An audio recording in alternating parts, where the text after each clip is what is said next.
প্রিয় ছাত্রছাত্রীরা, ডিমস টিভির পক্ষ থেকে তোমাদের সকলকে জানাই শুভ নববর্ষের শুভেচ্ছা ও ভালোবাসা।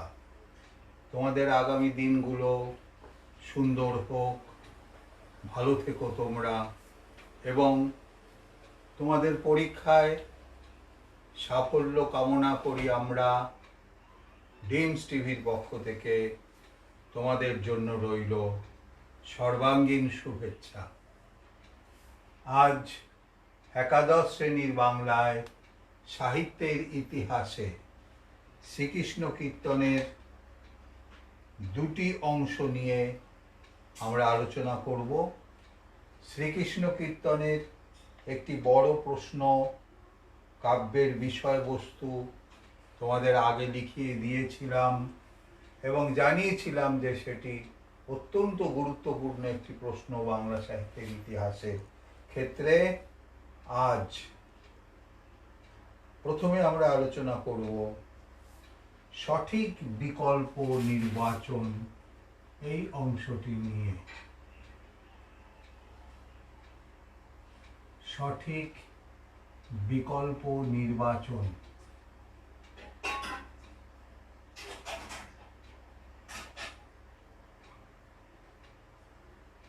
যার মান হলো 1।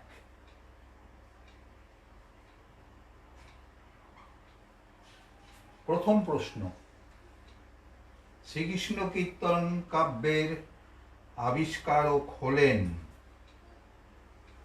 চারটি উত্তর রয়েছে: বসন্ত রঞ্জন রায়, বরু চণ্ডীদাস, চণ্ডীদাস এবং হরপ্রসাদ শাস্ত্রী।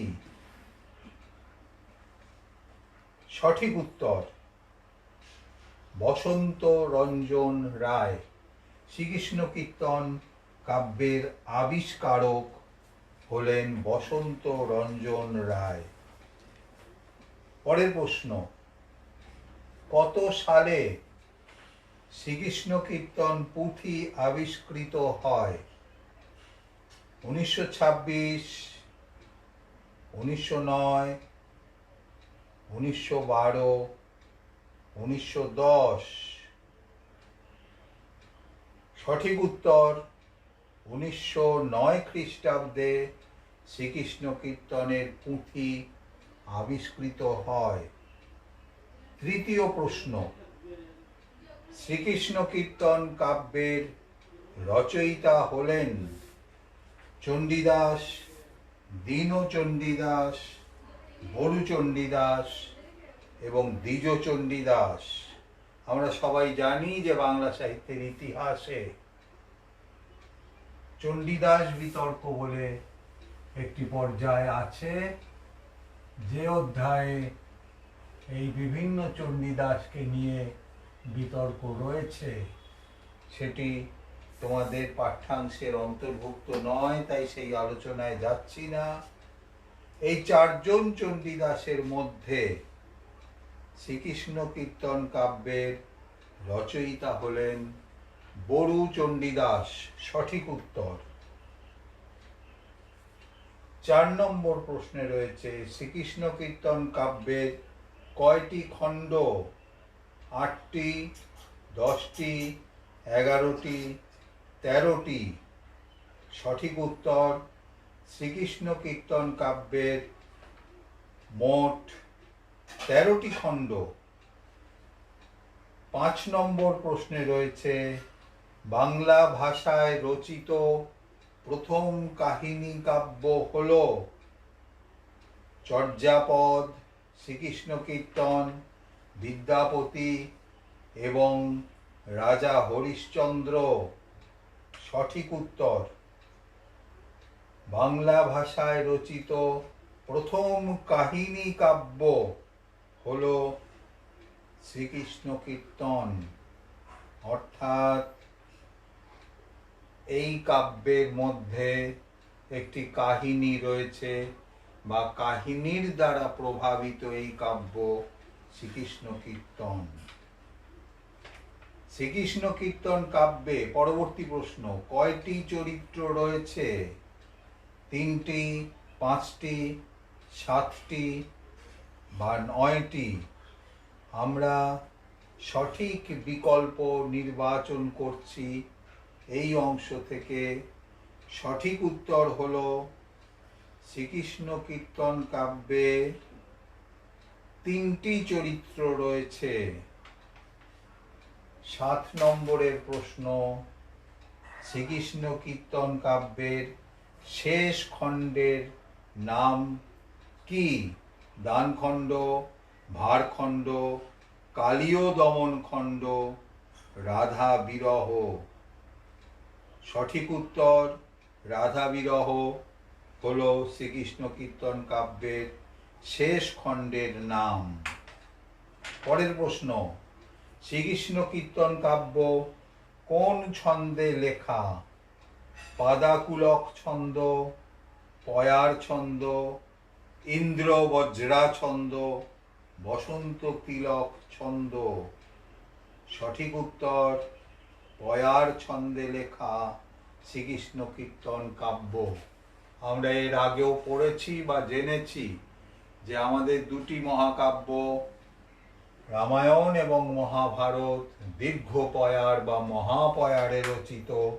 শ্রীকৃষ্ণ কীর্তন কাব্য পয়ার ছন্দে লেখা হয়েছিল। 9 নম্বর প্রশ্ন, শ্রীকৃষ্ণ কীর্তন কাব্যে কোন নদীর উল্লেখ আছে? ক গঙ্গা, খ নর্মদা, গ যমুনা, ঘ দামোদর। সঠিক উত্তর হলো যমুনা, অর্থাৎ শ্রীকৃষ্ণ কীর্তন কাব্যে যমুনা নদীর উল্লেখ আছে। এই অংশের শেষ প্রশ্ন, রাধার স্বামীর নাম কি? আইহন ঘোষ, নন্দ ঘোষ, শ্রীকৃষ্ণ, বলরাম। সঠিক উত্তর রাধার স্বামীর নাম আইহন ঘোষ। সঠিক বিকল্প নির্বাচন অংশটি আমরা এখানে শেষ করছি। এর পরের অংশ, অনধিক 20টি শব্দে উত্তর লিখতে হবে। অনধিক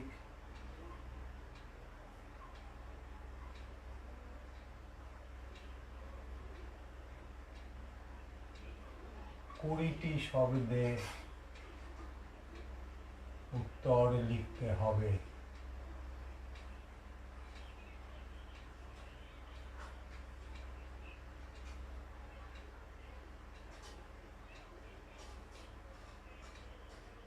প্রিয় ছাত্রছাত্রীরা, একটি বিষয় তোমাদের জানিয়ে রাখি, যখন এই অনধিক শব্দটি ব্যবহার হবে তখন প্রথমেই আমাদের বুঝে নিতে হবে যে অনধিক বলে যত শব্দের কথা বলা হচ্ছে তার থেকে বেশি শব্দে উত্তর লেখা যাবে না। অর্থাৎ এখানে রয়েছে অনধিক 20টি শব্দে উত্তর লেখো, অর্থাৎ 20টি শব্দের মধ্যেই উত্তর শেষ করতে হবে। হয় 20টি শব্দ অথবা তার থেকে কম শব্দে এই উত্তর শেষ করতে হবে। প্রতিটির মান 1 রয়েছে এই অংশে। প্রথম প্রশ্ন, শ্রীকৃষ্ণ কীর্তনের পুঁথি কোথা থেকে আবিষ্কৃত হয়? আবার বলছি, শ্রীকৃষ্ণ কীর্তনের পুঁথি কোথা থেকে আবিষ্কৃত হয়? উত্তর লেখো। শ্রীকৃষ্ণ কীর্তনের পুঁথি বাঁকুড়া জেলার বন বিষ্ণুপুরের কাঁকিল্লা গ্রামের বাঁকুড়া জেলার বন বিষ্ণুপুরের কাঁকিল্লা গ্রামের দেবেন্দ্রনাথ মুখোপাধ্যায়ের বাড়ির ঘুঁটের ঘরের মাচান থেকে আবিষ্কৃত হয়। দেবেন্দ্রনাথ মুখোপাধ্যায়ের বাড়ির ঘুঁটের ঘরের মাচান থেকে আবিষ্কৃত হয় শ্রীকৃষ্ণ কীর্তনের পুঁথি। পরবর্তী প্রশ্ন, অর্থাৎ 2 নম্বর প্রশ্ন, শ্রীকৃষ্ণ কীর্তনের পুঁথি কবে প্রকাশিত হয়? প্রশ্নটি আবার বলছি, চটপট লিখে নাও। শ্রীকৃষ্ণ কীর্তনের পুঁথি কবে প্রকাশিত হয়? বসন্ত রঞ্জন রায় বিদ্যুৎ বল্লভ, বসন্ত রঞ্জন রায় বিদ্যুৎ বল্লভ 1909 সালে আবিষ্কৃত পুঁথিটি বঙ্গীয় সাহিত্য পরিষদ থেকে 1909 সালে আবিষ্কৃত পুঁথিটি বঙ্গীয় সাহিত্য পরিষদ থেকে 1916 খ্রিস্টাব্দে প্রকাশ করেন। 1916 খ্রিস্টাব্দে প্রকাশ করেন, অর্থাৎ আবিষ্কার হয়েছিল 1909 সালে, আর প্রকাশিত হলো তার 7 বছর পরে, অর্থাৎ 1916 সালে। তৃতীয় প্রশ্ন, শ্রীকৃষ্ণ কীর্তন কাব্যের চরিত্রগুলির নাম লেখো। প্রশ্নটা আবার বলছি, শ্রীকৃষ্ণ কীর্তন কাব্যের চরিত্রগুলির নাম লেখো। উত্তর, শ্রীকৃষ্ণ কীর্তন কাব্যের 3টি চরিত্র রয়েছে, রাধা, কৃষ্ণ ও বড়াই। শ্রীকৃষ্ণ কীর্তন কাব্যে 3টি চরিত্র রয়েছে, রাধা, কৃষ্ণ ও বড়াই। এই বড়াই শব্দটার বানান বড় শূন্য রয়াকার রস্বই অথবা বড় শূন্য রয়াকার অন্ত্যস্ত হয় রস্বইও হতে পারে। চতুর্থ প্রশ্ন, শ্রীকৃষ্ণ কীর্তন পুঁথিটি কোন যুগের নিদর্শন? শ্রীকৃষ্ণ কীর্তন পুঁথিটি কোন যুগের নিদর্শন? এই প্রশ্নের উত্তর হলো, শ্রীকৃষ্ণ কীর্তন পুঁথিটি বাংলা সাহিত্যের আদি মধ্যযুগের প্রথম নিদর্শন। শ্রীকৃষ্ণ কীর্তন পুঁথিটি, আবার বলছি, বাংলা সাহিত্যের আদি মধ্যযুগের প্রথম নিদর্শন।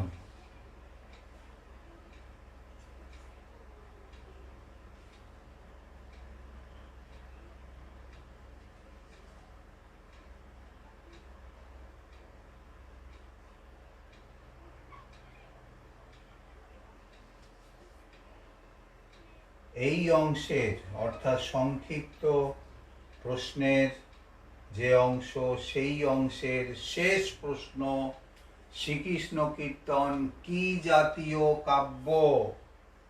শ্রীকৃষ্ণ কীর্তন কি জাতীয় কাব্য?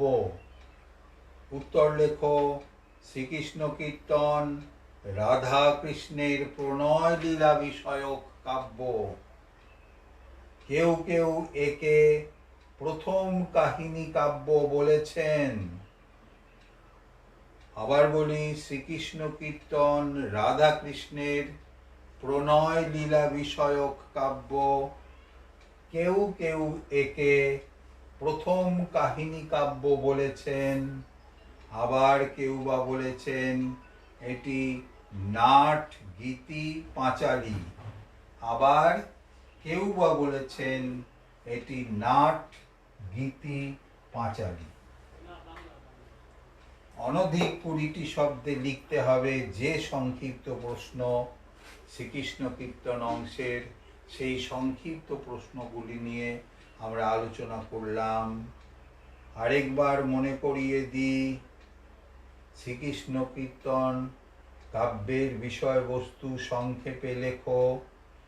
এই প্রশ্নে মোট 13টি খণ্ডের কথা সংক্ষেপে ছুঁয়ে যেতে হবে।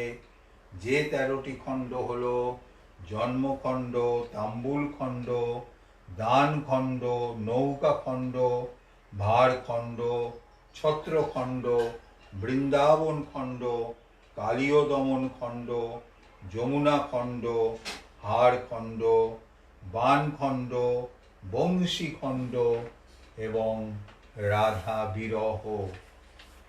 প্রিয় ছাত্রছাত্রীরা, তোমাদের আগেই জানিয়েছিলাম যে শ্রীকৃষ্ণ কীর্তন কাব্যের এই প্রশ্নটি অত্যন্ত গুরুত্বপূর্ণ এবং একই সঙ্গে জানিয়েছিলাম যে বাংলা সাহিত্যের ইতিহাস থেকে অনুবাদ সাহিত্য অর্থাৎ রামায়ণ মহাভারতের ওপরে যেমন প্রশ্ন থাকে তেমন প্রশ্ন থাকে বাংলা সাহিত্যের ইতিহাসে কাব্য এবং গদ্য সাহিত্যের ওপরে কাব্য সাহিত্য এবং গদ্য সাহিত্যে বিশেষ অবদান যাদের রয়েছে তাদের সম্পর্কে যেমন প্রশ্ন আসে উপন্যাস রচয়িতাদের সম্পর্কে বড় প্রশ্ন অর্থাৎ 5 নম্বরের প্রশ্ন। দেখতে দেখতে আমরা অনেকগুলো দিন পেরিয়ে এসেছি এবং অন্যান্য বারের তুলনায় নিঃসন্দেহে আমরা এবার অনেক বেশি সময় হাতে পেয়েছি। যদিও তোমাদের টেস্ট পরীক্ষা হয়নি এবং স্কুল বন্ধ বহু দিন ধরেই প্রায় 1 বছর, তবু এই পরীক্ষা পিছিয়ে যাওয়ার জন্য আমাদের সকলের প্রস্তুতি নিতে যে সুবিধা হয়েছে সে ব্যাপারে কোনো সংশয় নেই। তাই একাদশ শ্রেণীর সব ছাত্রছাত্রীকেই আমরা বলবো তোমরা প্রস্তুতি নাও এবং যে প্রশ্নগুলোর উত্তর এতদিন ধরে লেখা এবং পড়া হয়ে গেছে সেগুলো রিভিশনে নিয়ে এসো এবং মাঝে মাঝে তা থেকে কিছু কিছু প্রশ্ন বাছাই করে নিয়ে তা থেকে নিজেরা উত্তর লেখার চেষ্টা করো। টেস্ট পরীক্ষা না হওয়ার জন্য টেস্ট পেপার প্রকাশিত হয়নি এবং টেস্ট পেপার প্রকাশিত হয়নি বলে প্রশ্ন বাছাই করে নিয়ে প্রস্তুতি নেবার ক্ষেত্রেও কিছু অসুবিধা অবশ্যই হয়েছে, সে কথা অস্বীকার করার কোনো উপায় নেই।